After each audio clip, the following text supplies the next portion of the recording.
सुनि शिशुरुदन परम प्रिय बानी, संभ्रम चली आई सब रानी। जैसे बच्चों की आवाज सुनी, सभी रानियां दौड़कर कौशल्या के घर में आ गई। परमानंद की प्राप्ति होने लगी। आनंद मगन सकल सब लोग हो गए। परिचारिकाएं राजा को दौड़कर खबर किया। राजा दशरथ को भी यह जानकर अति आनंद हुआ कि पुत्र की प्राप्ति हुई है। इतना आनंद हुआ मानो ब्रह्मानंद की प्राप्ति हुई हो। शरीर पुलक से भर गए और उन्होंने आदेश किया, जल्दी कहो बाजा वाले को बाजा बजाने के लिए। इधर बाजे बजने लगे। फिर इधर गुरु वशिष्ठ को फिर आमंत्रण गया।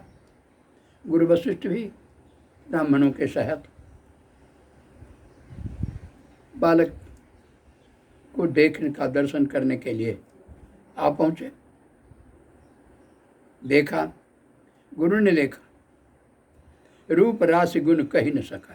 सीधा इतना सुंदर बालक, विश्वामित्र को विश्वास नहीं हो रहा था। कितना सुंदर बालक है, गुरु उसका वर्णन करने में असमर्थ हो रहे थे।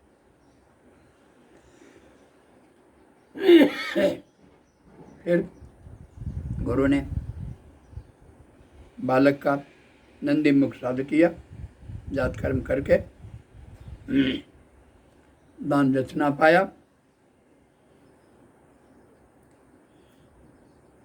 संपूर्ण अयोध्या नगरी सजा दी गई। ध्वज पताक तोरण वारन बंधन वार से सजाया गया।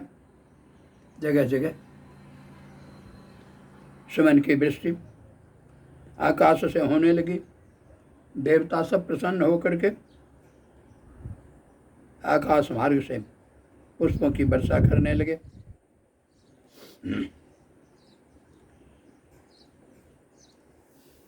यह समाचार जैसे ही अयोध्या में फैला, झुंड के झुंड महिलाएं सज धर कर श्रृंगार करके बच्चों का दर्शन करने के लिए दौड़ पड़ी। मंगल भरधार स्वराज के दरबार में, राजा दरबार में पहुंचे और सबने बच्चों की आरती की। सबको राजा दशरथ की ओर से पर्याप्त दान मिला।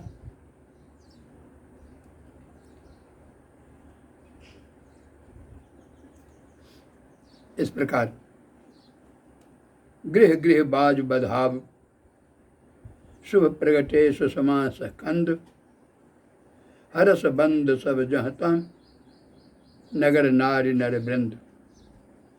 इस प्रकार संपूर्ण नगर में बाजा बधाव बधाने लगा। भगवान सुख के मूल, आनंद के स्कंद भगवान राम वहाँ प्रकट हुए। सब जहता है नगर नारी नर वृंद। सभी नगर में रहने वाले पुरुष स्त्री सभी प्रसन्न हैं। इसी बीच कह सुता सुमित्रा दो, सुंदर सुत जन्मत भय हो। उसी समय परिचारिकाओं से उन्हें सूचना मिली कि कैकेयी और सुमित्रा को भी, दोनों को एक एक पुत्र की प्राप्ति हुई है।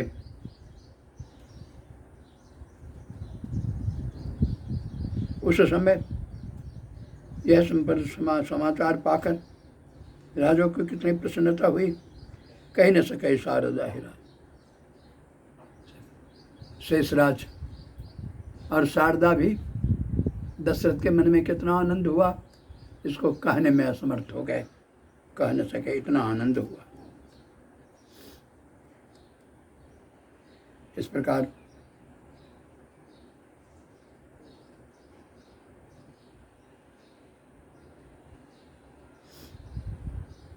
अवधपुरी सोहै यही भांति, अप्रभु ही मिलन आई जनु राति।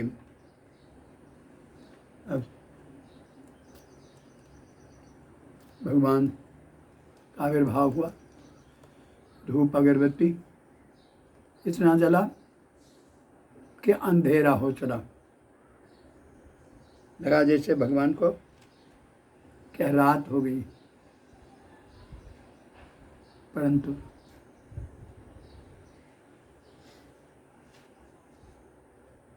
अवधपुरी सोहै यही बात, अयोध्या इस प्रकार सुशोभित लग रही थी, मानो प्रभु मिलन आए जन, मानो भगवान से भेंट करने के लिए रात्रि स्वयं सज कर आ गई है। देखी भानुजन मन सब चाहिए, लेकिन भगवान तो सूर्यवंशी है, सूर्यकुल है, सूर्य है। देखी भानुजन, इस प्रकार सूर्यजन को, सूर्यवंश को, सूर्य को देखकर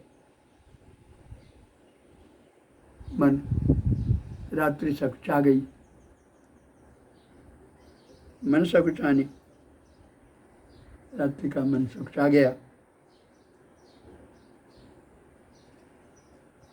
तदपि बनी संध्या अनुमान, लेकिन ये सबको मन में हुआ कि हाँ सूर्य हैं, लेकिन संध्या हो रही है, संध्या का अनुमान किया। अगर धूप बहुत अनेक अगरबत्ती, धूप आदि के कारण अंधेरा छाया हुआ था, और अबीर आदि के कारण लालिमा छाई हुई थी।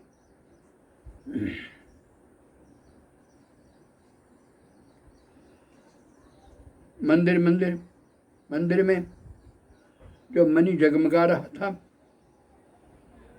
लग रहा था जैसे ये तारे हैं, क्योंकि संध्या का अनुमान हो रहा थे। मणि सुशोभित हो रहे थे, मणि जगमगा रहे थे, लगा जैसे आकाश में तारे आ गए हैं। और निपगृह कलश, राजा के घर में जो कलश था वह इस प्रकार चमक रहा था, मानो आकाश में जैसे चांद निकल आया। भवन ध्यान वेद धुन अति मृदुवानी, जनु खर सभय जनु रानी सानी, कौतुक देखी पतंग बुलाना, एक मास तही जात।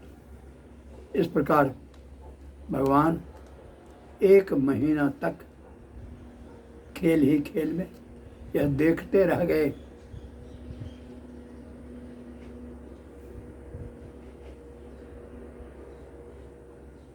भगवान का रथ जैसे जाना भूल गया 1 महीने तक,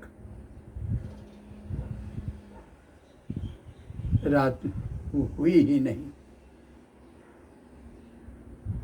लगा मास दिवस कर दिवस भाव, मरम न जाने कोई, रथ समेत रवि था क्यों, निशा कवन विधि होय, श्यावर रामचंद्र शंकर।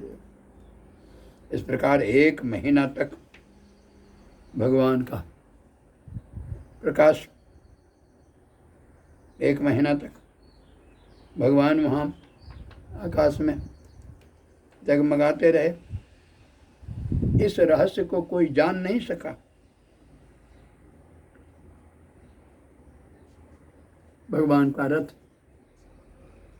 था के निशा कवर में, रथ चला नहीं, वहीं रुका रह गया, इसलिए रात होती कैसे, रात नहीं हुई। बोले श्यावर रामचंद्र की जय।